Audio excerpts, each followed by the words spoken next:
दोस्तों, big boss OTT के live feed में बीती रात को घर के अंदर मनीषा रानी ने एक ऐसी बात कह डाली एल्विस और फुकरा इंसान से, जिसे सुनकर आप भी अपनी हंसी पे कंट्रोल नहीं कर पाएंगे।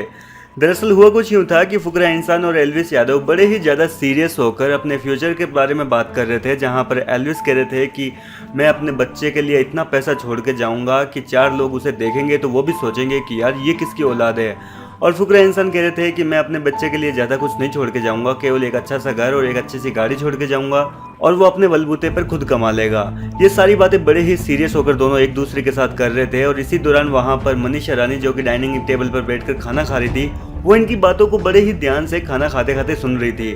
और जैसे ही इनकी बातें कंप्लीट होने को आई, तभी यहाँ पर मनीषा रानी ने कहा कि हम अपनी बेटी को घंटा नहीं पढ़ाएंगे, हमारी बेटी का फ्यूचर तो सेट हो गया, हम अपनी लड़की को बोलेंगे कि इनका लड़का को पटाओ। और ये सुनते ही दोस्तों यहाँ पर आशिका भाटिया, फुकरा इंसान, एल्विस यादव और मनीषा रानी खुद जोर जोर से हंसने लगे।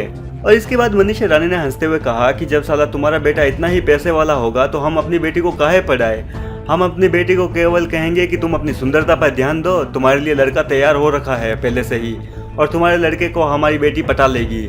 ये सुनकर दोस्तों यहाँ पर फुकरा इंसान और एल्विस यादव हंसते हुए कहने लगे कि इस लड़की की तो सोच ही अलग है, इसका तो सारा ध्यान पैसों पे अटका रहता है। और ये सुनकर मनीषा रानी भी जोर जोर से हंसने लगी। कुल मिलाकर दोस्तों यहाँ पर जो इतनी सीरियस कॉन्वर्जेशन चल रही थी, उसमें मनीषा रानी ने ऐसा तड़का लगाया कि सारे लोग जोर जोर से हंसने लगे। फिलहाल मनीषा रानी की ये लाइन कैसे लगी आपको, हमें कमेंट करके जरूर बताइए। यदि आप भी मनीषा रानी, एल्विस और फुकरा इंसान के फैंस हैं तो वीडियो को लाइक और चैनल को सब्सक्राइब करें।